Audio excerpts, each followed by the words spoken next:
Good afternoon, everyone, and thank you for joining Small Business USA and Insight CEO with our illustrious guest, Ann Meacham, who I'm so happy to have with us today. Ann has been the CEO oh my gosh, Leadership Dynamics for how many years, Ann? 16. 16 years. And during that time, Ann has made a huge difference for leaders all over the United States. And I am so happy to have you with us here today. Welcome, welcome, welcome. Thank you, Colleen. Glad to be here. I am going to start us up by firing. I am so mad, Ann. I am so angry. You know, we did I want to share a quick story and then I'm going to let you go. But I love this topic today. And I think every CEO lets their damn ego get in the way and does not really take it seriously enough. I'm telling you, we had 7 CEOs sitting in a room. They all led multi-million-dollar businesses.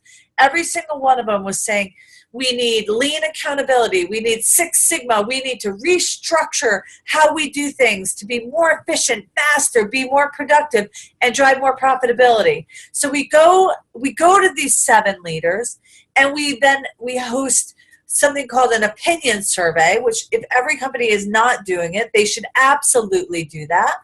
And what happens? You're not going to be surprised, right? But every single one of them had people issues from the top to the bottom. And Ann, take over, because I'm going to lose my mind, because there's 7 people sitting in a room who make a heck of a lot of money who don't think the problem is them. So what do you do? How do you get through to these people, Ann? I don't want your job. Well, it's not easy. And what I see a lot of is people have a good product or service. They have plenty of people. They have the resources they need, and yet the company does not move forward. And they're like, what's wrong? Why isn't it happening? And then something is always missing.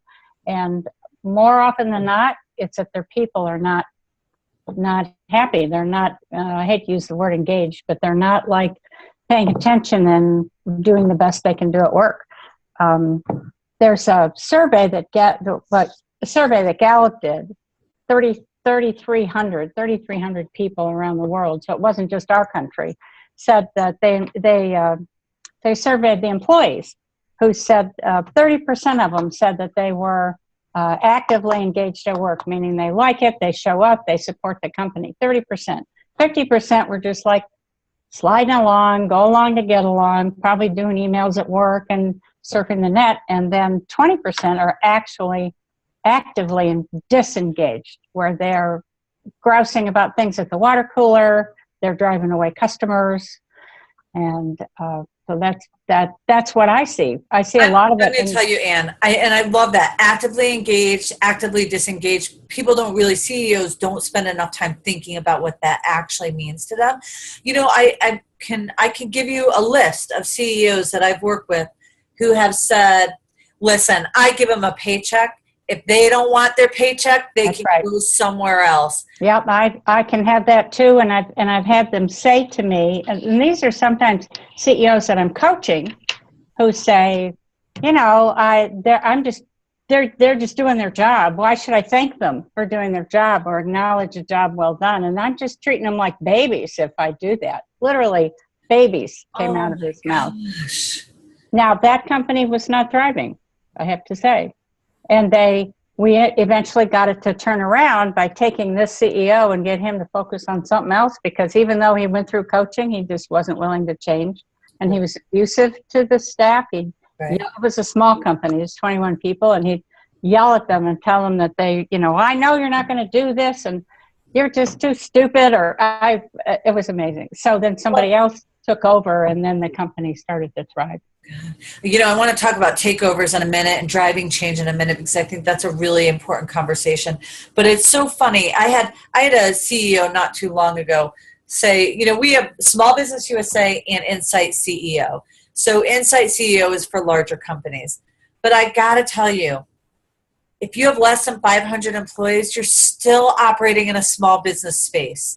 And I don't think business owners get that. You could do $50 million a year, and I don't want to discredit what you're doing, but there is a difference with how your business has to be operated legally and also emotionally. The people in your, so, I look at those businesses with under 500 employees, and I look at the difference between a business who has 1,500 employees, 2,500 employees, 100,000 employees.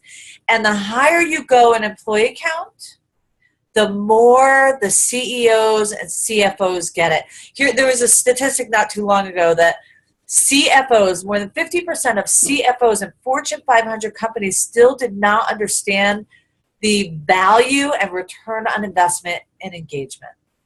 But I'll tell you, thank God somebody else, they're not the only ones sitting at the table, right?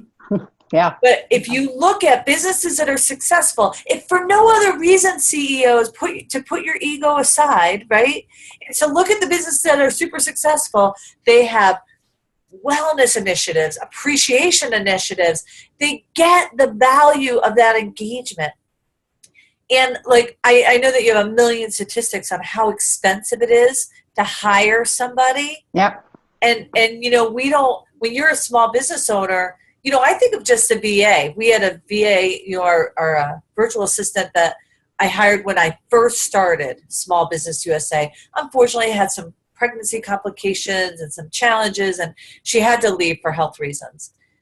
To reset, retrain just that one position, this one part-time position, to get this person integrated with everyone else on our team, exhausted me, exhausted our web designer, exhausted 5 other people on our team.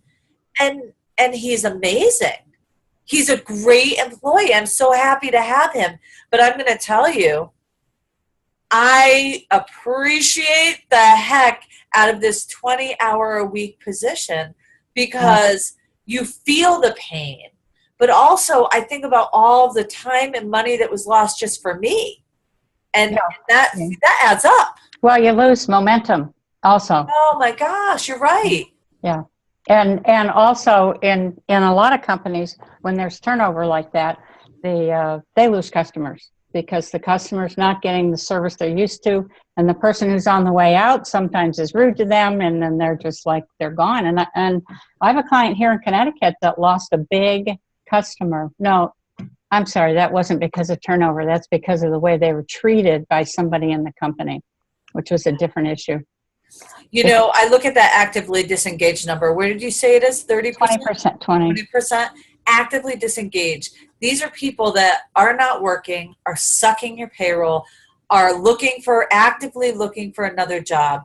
And they're eroding the well-being of the people around them. The people around them start to say, oh, well, this must not be, maybe this isn't such a great place to work. Back in my former life, we did the cost of negativity on a company. And we took one employee who was just a cancer in the company.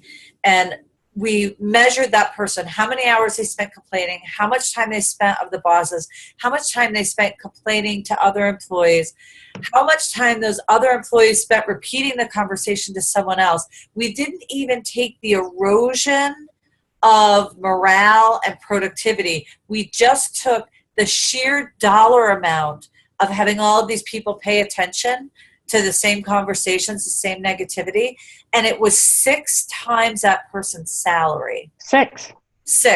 It was insane. Were they a manager or just an employee? It was just a part-time employee. And you take that number, and the energy that you use is one thing. That person that you walk up to every day, I want to talk about that person, because everyone on this call knows this person, right? Anybody watching. You walk into the office and somebody is knocking on your door, and you just have that look. Oh, they're not happy. Please go away. Don't see me. Maybe if I pick up the phone, they'll think I'm busy and walk away. Yeah. That person, right? You get that pit in your stomach. What do you do? Yeah. Oh, you're asking me? Yeah. What do you do? Let's get into the solution, because I could go about the whole problem forever.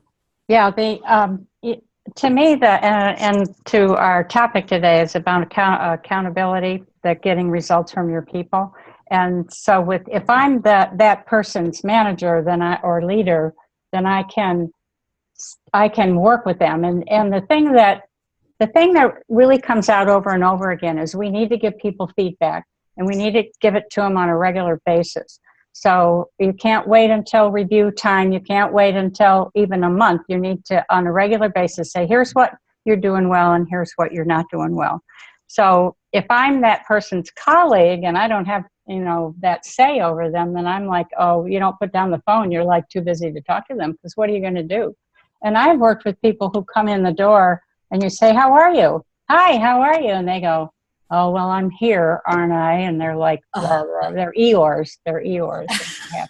So I don't know if that didn't quite answer your question. Well, let me ask a couple questions on that. So is it true that accountability looks different at different age levels? So the younger feedback. The younger the person, the more feedback they need, or the more positive feedback they need. How does that differ? Well, it definitely differs, because people at different generations you're talking about. Is that what you're talking about? Yeah. They want different things. Now, but the millennials, who people love to talk about, they actually want it to be more of like a coaching educational experience with their boss, and they want to be constantly learning, and they want that feedback, and they thrive on that. You get to the Gen Xers, which is the next age group up, and then the baby boomers, they want a more structured review going on, and they just, the Xers I'm finding are more like the boomers than they are the millennials. So it's a challenge. We need to know as leaders who we're dealing with and what they need from us. But whoever they are, they need consistent, frequent feedback. And one of the things, Colleen, that I've run into is that, and that statement I said earlier, well, they're just doing their job, so why should I compliment them? Right. And sometimes just saying, nice job on that paper, good, like the way you worked with that customer, just a little, doesn't even have to be an email, or it can be an email, but walk by their desk and say, I appreciate what you did today. And that just goes so far. They get more excited about their work, and they want to perform, and they want that praise again. A little touch on the shoulder, or, Be careful with those touches on the shoulder. I know, I knew you were going to say that. Just a little touch. We There's an HR in me coming. I know. Well, I know that. As it was coming out, but I did that once. No kidding. It was years ago, probably 20 years ago. I'll never forget. This young man was coming out, and he was like, "Oh, it's good enough." And I put my hand on the shoulder. I'm like, "No, you got a lot of work left to do." Oh. And I started laughing, and he sued me for sexual harassment. I mean, I was so thankful that there was like a lot of people around. It wasn't even it was just a tap on the shoulder. But now, talk about accountability. He wasn't willing to take accountability for his own behavior, and that's also a big issue. And I may be wandering here. But no, I think it's a good lesson too. You don't always come across like you think you're coming across too. It's communication is so different, right? Whether he believed it or not, for me, I was holding him accountable. Well, I'll tell you, I don't hold anybody accountable that way. I don't joke about accountability. No, well, yeah, it's not a joke. Anymore, right? Right. And you were, I understand where you were coming from. And now I forgot what I was going to say. I'm sorry. But I do think leaders get caught in that all the time. These 7 people I was telling you about, right? They had no idea their teams didn't feel appreciated. Mm-hmm. And appreciation is one of how do you give it? Because, I'll give you another, I don't want to here I'm airing all my dirty laundry today, Ann. But we went, I had a team, I had an opinion survey, I very, very first started at Target. And the culture was very different than the company that I had worked with before. And so at the end of every single person's shift, I think at the time I was training and I was in a store and I had maybe 300 or 350 employees at the time. And every time I knew all their names, I knew their families, but when they left, I just said, hey, thanks, great job today. I said that or some derivative of that message every single day. Wow. If I was on the floor, somebody left, I was like, hey, great job. Thank you for your hard work today. Really appreciate it. And did that work? No. It came when they did a survey to see how the team liked me. And the number one thing was I didn't give enough recognition and show appreciation. I'm like, what are they talking about? And what was interesting, and these are probably at the time like Gen Xers, right? That most of my employees was a little bit before the millennials were coming in. So most of the employees were not much, I have to admit, they weren't much younger than me, but they needed specific praise. They needed me to recognize what they had accomplished, not just the fact that they had accomplished something. It wasn't real unless it was specific. And that makes sense. Conversely, I had somebody who was a baby boomer look at me one day and goes, honey, you don't need to sugarcoat it for me. No news is good news. And if I don't hear from you, that's a good day in my books. And so, and that was it. I remember my dad saying, hey, when you go to work, no news is good news. Oh, funny. Boss doesn't knock on your door, it's a good day for you. Your dad's not a boomer, though. Your dad's a traditionalist, and they're different. They're different. The boomers are. No, my dad is he was a boomer. At the time. 70. Sorry. Yeah. Okay, sorry. So, oh gosh, now I forget. I'm gonna have to start writing down my thoughts. I'm so distracting. I'm so wound up today, Ann. I'm thinking about the kind of standing at the door and saying goodbye, thanks for what you did. Probably did not come across as being genuine, even though it may very well have been. But they're just like, I'm just being glad-handed. This lady's like saying it to everybody, so it doesn't really mean anything. That's exactly what it was. Yeah. So I started saying, hey, I noticed the end cap that you built. It looked awesome. Great job. And that makes Have a great night. You deserve it. You worked hard today. And it was always pointing out something specific. One of the things, there's a book I want to share. It is Laszlo Bach, Work Rules, right? Work Rules. He is the head of, I just have to look it up. He's the head of people or operations at Google, who has been number one on the Fortune, it's Fortune, right, that does the best 100 best places to work. 8 years they've been there. Now, there are some reasons not to work at Google, and there are reasons to work at Google, but one of the things he says in his book is that we need to be, let me see, it's like a quote I put in here. We need to give our people honest and to be honest and transparent with them and tell them if they're lagging also. So we want to encourage them, but to be right there saying, I appreciate the effort you put into this, but it really wasn't up to the level that I need from you. And so then you tell them, it's a coaching opportunity. You tell them what you do need, and often people will just take that and run with it. So, Ann, do you remember the Oreo cookie approach? Yeah. Positive, negative, positive. How do you feel about that? I mean, go ahead. I created a graphic, and I call it the hamburger effect, because when you say the Oreo cookie, then people, oh yeah, I've heard that. Well, I'm like the hamburger effect. So the top bun is to be gracious and say something good about them. And sometimes it's hard because you don't like the person or you don't think they're doing anything well, but they need something that says, well, I appreciate you're here every day, whatever. And then get to the meat of the matter. You may be asking them to work on a difficult project, or you may be doing a corrective action. You may be talking to them. And so you get right to it, and you're open and honest about what's going on. And then you finish with the bottom bun. And it's not thick. It's just a little bit, well, thanks for spending the time with me today, or, glad to talk this out. I'm really looking to the future with you. And so I actually send my clients a picture of the hamburger, and I have little arrows on which one, because here's the thing, Colleen. I think the reason why managers and leaders don't give feedback is because they're uncomfortable with the one-on-one, looking somebody in the eye and saying, that was good or that was not good. So they avoid it. And they think a lot of them think that they're being nice by doing that.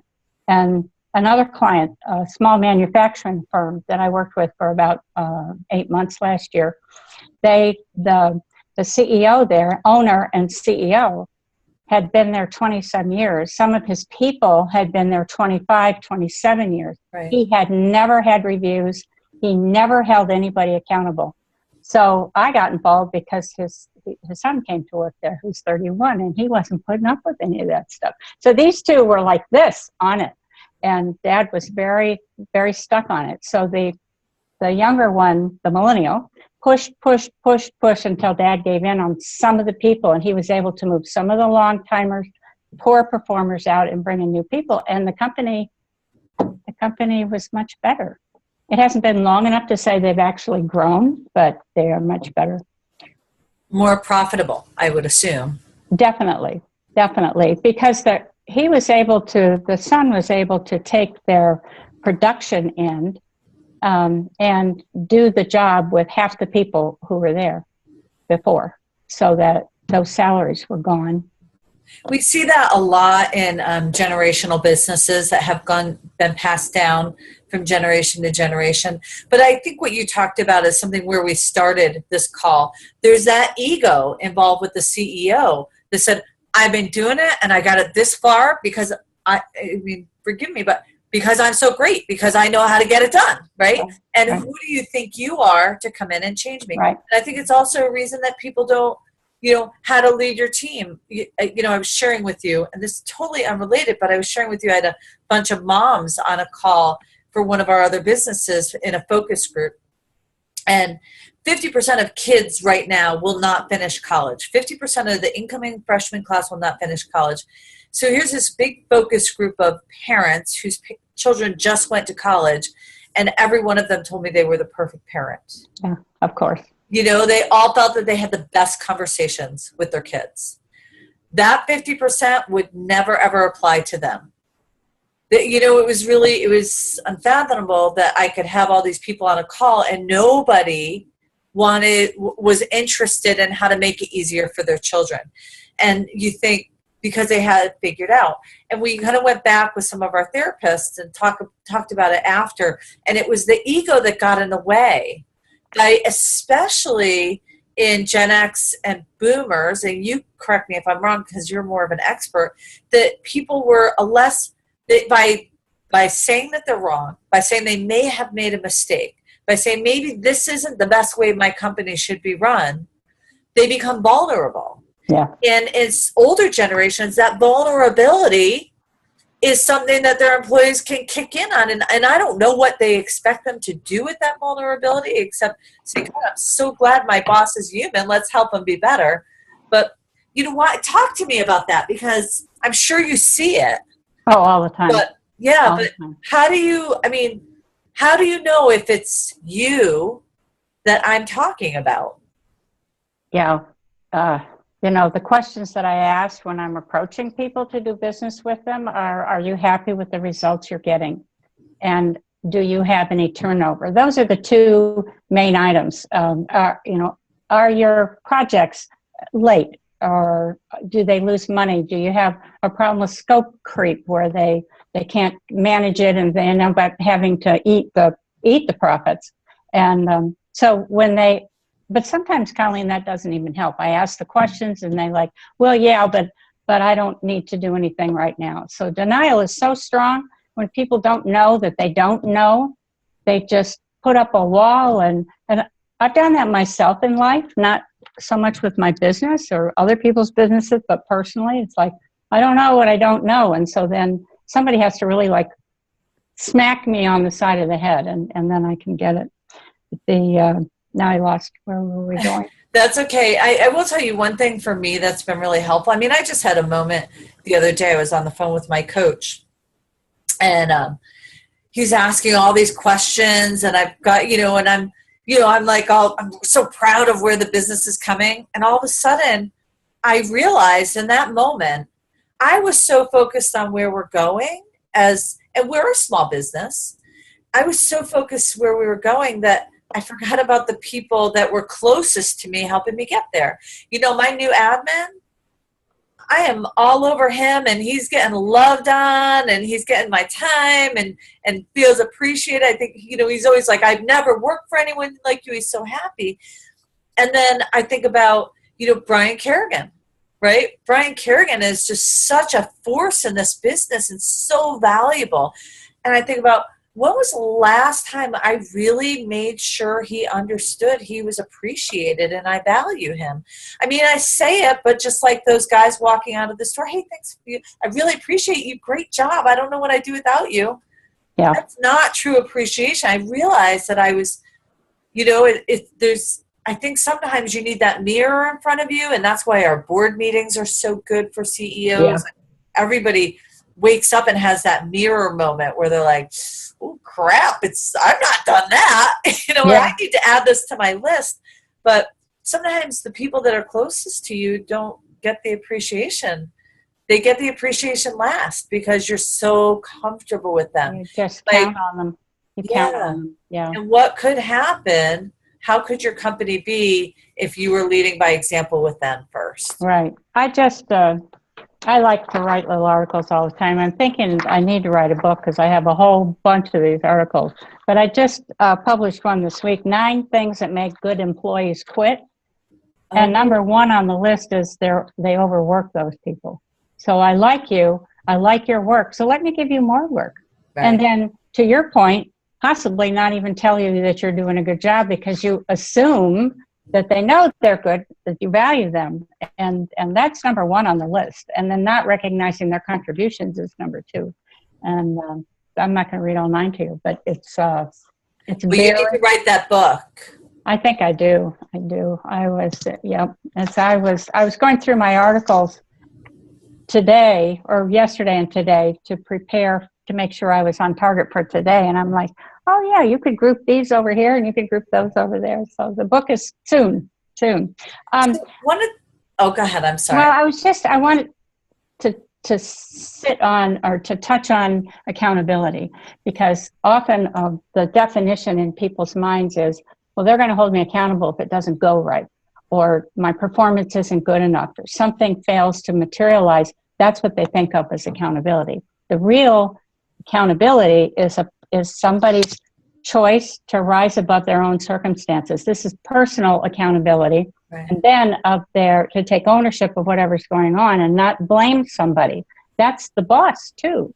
Bosses love to, I have another story. I had lunch with somebody yesterday who was telling me about her, a nephew of hers or something. Oh, it was her own son, that he got a degree and he was going into manufacturing. And the boss, the CEO, would come onto the production floor and yell at somebody and denigrate them and tell them that they weren't doing a good job. One day, he came and yelled at the young man who didn't do what the boss said he had done. He had not made the mistake. He had not. So they liked him there. The supervisors and everybody else liked him. And HR would come to him and they would come to him and say, we want you to stay. Don't leave. Don't leave. And finally, he said, emotionally, this is just too negative. I can't do it. And he left. Mm-hmm. Now he has a good job where he's happy. But so the owner and CEO and leader, whatever position they're in, has to hold themselves accountable. I love calling it model the way. If I model the way and I'm being the leader and I'm being the support, you are a support person, but you're also a facilitator and holding people accountable.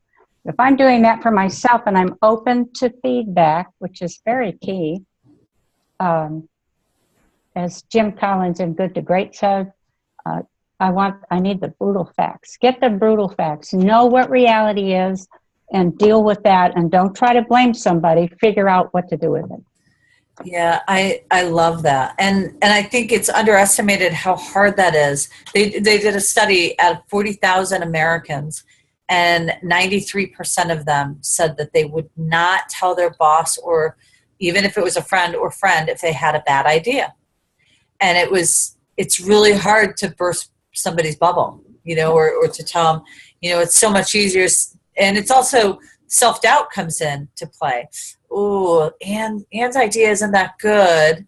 So, but what if I'm wrong? And what if I tell her not to do it? And well, and it's dangerous also. Right. If it's your boss, if you're telling your boss the idea is not great, then right. The old whistleblower thing comes to light. So how do you get through? You're a CEO of a company. I don't care if you have 5 employees or you have 500 employees. How do you keep that door open? How do you stay approachable? What do you teach your clients? Well, the answer is simple, but implementing it is difficult. And it's being open to to listen. As I'll quote another, that's just Steve, what's his name? Stephen Covey. I love him. And he says, seek first to understand, then to be understood. So you talk less, you listen to what the people have to say, and then the two of you work out solutions together. You don't sit there and preach, here's what you need to do, because every time we tell an employee what to do, they rely on you for the answer instead of figuring it out for themselves. And they walk away, and it's kind of like we talked about moms earlier. Right. It's like, Mommy told me what to do, so I don't have to think. And that's another thing, that small manufacturing company I was working with where the CEO never held them accountable. He also never asked them for solutions. So he just did it all himself. And so those people just kind of sat at their desk and wallowed and then didn't, and he said, my people they're lazy and they don't ever, it was amazing. So to be open with them, to be honest with them, and to collaborate with them for answers. That's what I tell people. And here's a little equation that I use a lot so that people know what's expected of them. They will work harder to make that happen. So you set clear expectations. It's kind of like, what outcome am I looking for? And you let them know that. You'd be surprised, or you probably wouldn't be surprised, how often the leader doesn't do that. They just think the employee's going to figure it out.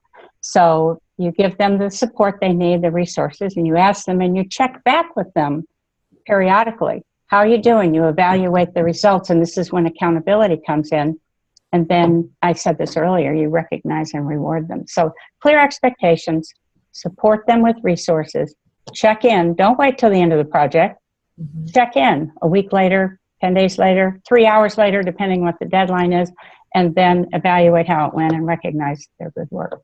I think it's value added. Those steps that you just mentioned are so important. Like, rewind the tape, write them down. And Meacham said, leadership dynamics says, do 1, 2, 3, 4, 5, 6, 7, 8. I think it's really valuable to have that consistency. If your team knows, right? If your team knows what to expect, when to expect it, and how to expect it, I've got to assume that there's going to be more buy-in and more consistency.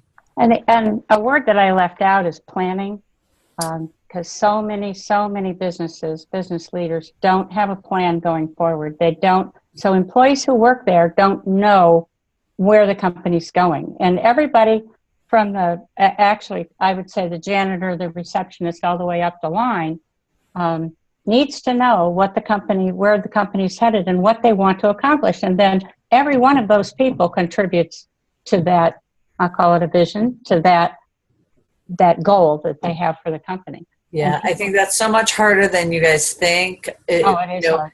Every business owner, that's another one of those things. Every business owner believes their team knows exactly where they're going and has understood every word that has ever come out of your mouth. They don't. They understand 10% of what comes out of your mouth. 10%. And often I find that that leader doesn't have the vision themselves. They don't have a good plan. They're just like, well, we're going to put the product together and we're going to get it out there and we'll do a little marketing and everything will be fine. And when I ask them where they want to be in 3 years, they give me a number. They don't say, well, we want to be this kind of a company. We want to be known for doing quality work.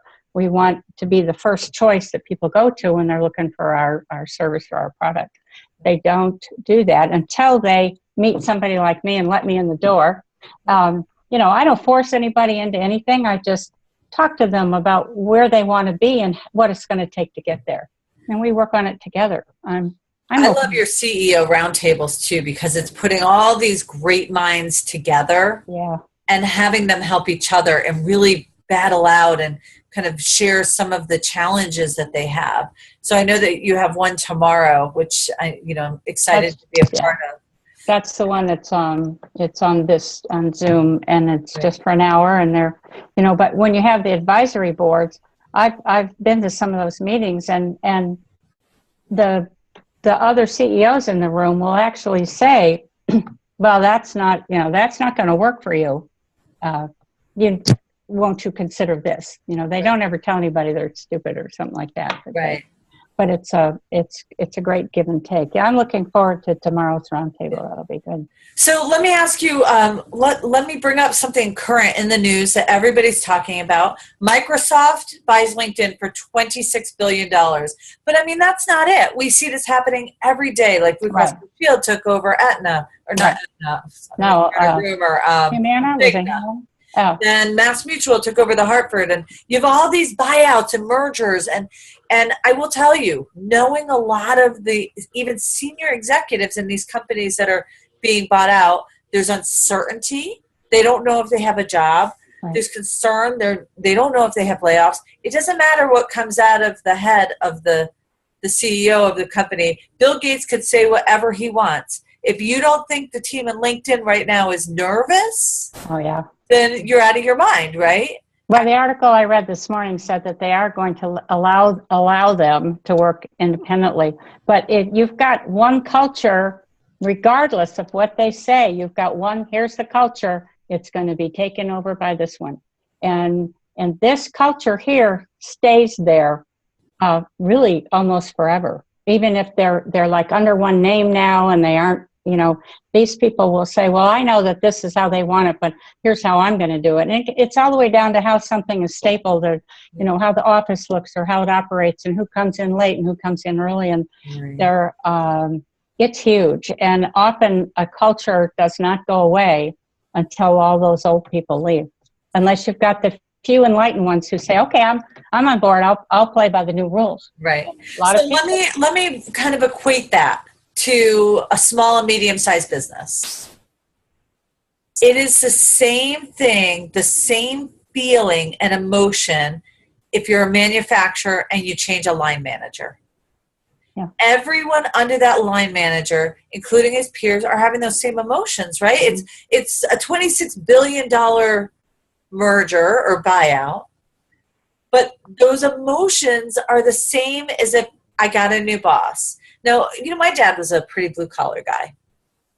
And if he got a new boss, that was kind of a big deal. Life changed. He was concerned. My dad was the most likable man on earth. But he was still worried and concerned. Yeah. So I think there's something about driving change and changing leadership that we need to be so well aware of every move that we make as a CEO in our organization. Absolutely. So, so give us some advice. Give the CEO some advice about driving change, new change. How do you make sure your team's okay with it? How do you lead your team? You share it with them, and every time you can involve them in the change itself, or whatever you're doing forward, I always encourage them to bring in their senior people, and who then disseminate information down. But have them help you make they're smart people, and they're experienced, and many of them are educated, and involve them. So if you involve them and then you communicate it throughout the company, one of the things that I do with clients when we come up with a new strategic plan and the form teams around it, is we have the teams present what they're going to do to the rest of the company. I did that with a company with about 150 people, and the CEO brought them all into a movie theater, and we had a presentation up, and so everybody in the company knew what we were doing, and I think that's just huge. And then follow-up. It's follow-up and being reliable, and people being able to trust you, and being vulnerable, and being open-minded, and all that good stuff. What advice would you give to the line manager? Yeah. The new line manager? Well, I think it's to find out about his team, who's there and what contributions have they made in the past, and get to know them before he starts to judge them. And then share. It's communication, and share where he's coming from, or she, and then coach the people. If you got somebody that's underperforming, then say, let's talk about this and how can we, not everybody makes a good coach, but certainly people can coach their people into better performance. I want to share, we have a couple of minutes, I share something. You triggered me. It's not answering your question, but you triggered me. I knew somebody years ago, it's probably like 20 years ago now, who was the vice president of marketing for the major newspaper in Broward County, Florida. I used to live outside of Fort Lauderdale. And this woman was a whiz bang. She came into the company. She just turned marketing around, and they all loved her and singing her praises. Now, her office was about 10 miles from the headquarters. And she just worked up there with her team and was doing a wonderful job. And then the publisher retired, and they got a new publisher. And I remember she wasn't a client, but I knew her. And I said, you need to get downtown and meet that guy. You need to find out what he wants from you. Well, of course, he never communicated it the other way. And she said, no, I'm just going to keep my nose to the grindstone and do what I've always done. It's been very successful. Guess how long it took her to get fired, It was like 8 months later, she got fired. Right. What a shock. So it's a two-way street. And one of the things that I've read recently is that we need to be accountable to ourselves. Like if our boss isn't helping us move forward, then go to him or her and talk to them and say, I really would like to advance. What do I need to do? Or I saw some courses I'd like to take. Would you help me pay for them? Or don't just sit there and wait like a little baby bird in the nest. There's so many birds right now waiting for mommy to come and shove something down. Because bosses don't think like that. They don't think, how can I, even if you do that, you might not know that somebody wants to advance in the company. Right. That makes sense? Am I making sense? Absolutely. Absolutely. And I think you have to build that accountability amongst your team, right? Yeah. Like you need to help them not be a victim, but empower them to take control of their own future. And I think I think it's great that you brought that up, because I think it's worth teaching your team how to do that, because when you put that power in their hands, they're going to take control to help you grow instead of just wait to be grown. Of course, you have to be careful not to be too critical, and that sometimes a phrase that I've heard is reward reasonable mistakes. So that if people are pushing, if you don't make any mistakes, I don't know who said it, if you're not making mistakes, you're not moving forward. Right. So we try, and if they're afraid to do it, then they won't do it, and they'll sit there like those people in that company I've mentioned. They just sit at their desk, bored to death, but afraid to move on. What is that company X? Is it Google? Is it Google X or X? Oh yeah, that new one. The new one, you mean? Yeah, the new one. And then they kill ideas, billion-dollar ideas, multi-million dollars. They have huge investments, and they'll start them and they'll kill them fast. Yeah. They won't try to make it work. If it hits a wall quickly, they'll end it quickly. And saying, and they reward every attempt and every try, because that's where real innovation happens. Yeah, I knew in South Florida, I knew a billionaire down there who was, he actually owned Blockbuster, and then he owned Alamo, and he was always putting his finger in different businesses. But when and some people would jump ship from where they were working, because I want to work with this guy, and they'd go into one of his new efforts or enterprise. And then if it was 6 months later and he didn't think it was working, he would cut the company. He'd just like, we're done. And I saw some people, hanging out there, but that's a mindset that for innovation, and it builds wealth. I don't live in that space. That's not something, I would be trying to make it work, but that's the billionaire entrepreneur can do that. Right. Well, money begets money, I guess. Right. And sometimes, it's hard to know when it's time to cut bait and go home. Right. that am I going to stay here and stay the course and make this work, or am I just going to at the first bump go away? And mostly we want to stick with it, but Google's different. So I'm going to challenge. Let's end this call on this note, because I'm going to challenge the CEOs that are listening today, and I'm going to assume that they listened to everything that was said, and they kind of went through and said, Yep, I know that. Yep, I know that. Because nothing is really earth-shattering, right? Nothing really, maybe there's one or two things that you all took away because this is leadership, right? This is structure and form and consistency, right? But at the end of the day, that consistency or something is not connecting and they're not getting their team to the next level. What advice would you give them? Oh, I mean, you said it.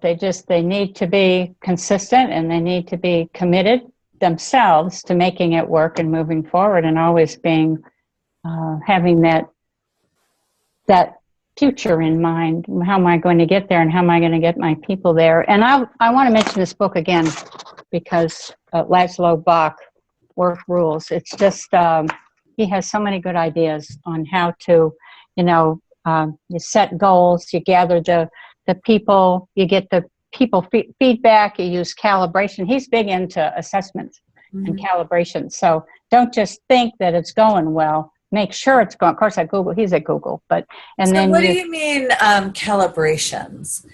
That's just the numbers that indicate the results. So that how much is it costing us to do this project, and what is our return going to be? So that if you're looking at somebody's individual performance, needs to be an assessment that says, we're getting this from you, and we need to get this, or we're getting this amount from you, and that's good. We like that. And then one of the things that he says, I'll just mention, is that don't combine reward conversations with development conversations. So I'm going to, and I've also read some stuff that says people get, entitled if they're used to getting a raise every year, even if it's based on performance. So you have to be careful about making sure people understand what they're doing and why. I went off into another subject. It's so easy to do, right? There so much of this, like you said, it seems obvious and it's very simple to say it. It's just so more complex to implement it. It's not that easy. I'm going to go out on a limb and say, if you think you're doing all the right things and you're not getting all the rewards, then you're probably not doing all the right things. And you need a coach, you need somebody like Anne, or you need an advisory board. You need someone to be your mirror and to challenge you differently and ask better questions. You can't ask yourself the right questions, Jen. I mean, I really try. I have a degree in human resources. I've led 5,000 people. I try to ask myself the right questions, but you can't. I need that third unattached party to really challenge you and bring it to the next level. Because we make assumptions that it's going well, or that we're great and we're doing a good job, or we're at least adequate and we're doing a good job. Right. And again, we don't know what we don't know. We don't know that. And so it's really hard to ask yourself the question to bring that up. And the coach, like you so aptly said, I mean, sometimes the first question that I ask a new client in a session, they go, oh, well, I never thought of that. Well, yeah, you're right. Oh my gosh, let's work on that. It's amazing. And yet the best leaders, Anne, the absolute best leaders, on average, how many aha moments do you have on your first consultation? Oh, yeah. And because they're amazing, right? Because they're good leaders, they are open to hearing stuff about themselves. The ones that they're in a box and they aren't thinking outside. They aren't, and I hate to use the box, but anyway, the box, and they aren't thinking bigger things, and they're afraid of what the coach is going to say to them. So they don't absorb it. I've had people I've coached for 3 months and then let them go because they weren't growing. And I've had some people, one man I can think of, he said, Anne, I'm just not ready. I know I need to do this stuff. I'm just not ready to do it. And he quit, which more power to him. But I think he's the same. And it's been like 6 years later. He's like the same guy. He yells at his people. I could go on forever with, we have, our team of elite advisors. They all have stories like that about those people that they're just not ready to change or not willing to change. And they're going to be in the same place, if not worse. Unfortunately, many of those people that don't change are in a worse position. But so, Anne, if you are not getting the result from CEOs, if you're not getting the result that you think that you should be getting from your team, if your team frustrates you, if your team is just not delivering at the expectation, or if you believe that you have a productivity issue, which is what we found with these 7 CEOs, call Anne first. Call us first. Yep. Because someone needs to dig in and ask you those questions. I know the same is true with Anne as it is with Small Business USA and Insight CEO, but we'll always have a conversation that doesn't cost you anything. It just helps you assess where you're at. And right. You have to assess where you're at and then make decisions after that. But Anne, how did they get a hold of you? Well, my email is ann@leadyourteams.com, leadyourteams with an s.com. And my company's Leadership Dynamics. Should I give my phone number? Sure. 860-788-3504. And like you said, the first consultation, there's no charge, so that you can decide if you want to go farther and what you want to do. Because one company in South Florida I started with coaching an incoming CEO because he was already on the team for 3 months. Then he took over. Then we did a strategic retreat. Then I worked with teams.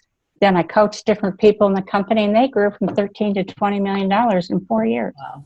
Now, I do work with smaller companies, but that one was a lot of fun. It actually was a lot of fun because they were all engaged, and the CEO was the one who started it. That's awesome. Yeah. I had an old mentor when I first started my career who used to say, Ferrary, the fish stinks from the head. The stink? The fish stinks from the head. Oh, funny. I crack myself up sometimes because I can't repeat certain people without mimicking them. Oh, that's funny. Well, it was Bernie. I like that. Well, and sometimes, and I have tried this. I don't do it anymore. I've tried to change the culture of an organization from the bottom up. But if the head isn't engaged and isn't doing it, then they're really wasting their money by hiring me. And I have had that happen. So I go in and it just makes everybody else in the company unhappy because they can see what it's supposed to be like, and it isn't, and it will never change as long as this guy's up here. It's fascinating work, I have to say. I love it. Everyone, get out there, go make a difference with your team. If your sales aren't going up, if your team isn't delivering what you think they can, then reach out to us. We'd love to help you. So Anne, with no E, Ann@leadyourteams.com. Thank you. And I'm Colleen Ferrary, and you can reach me through info@smallbusinessus.com. But thank you so much, Anne, for being on the call. I so appreciate it. Yeah, it's a lot of fun. Fun conversation and great tips for leaders. So thank you so much. Okay. Here's to your success, everyone. Have a great, great week. Bye-bye.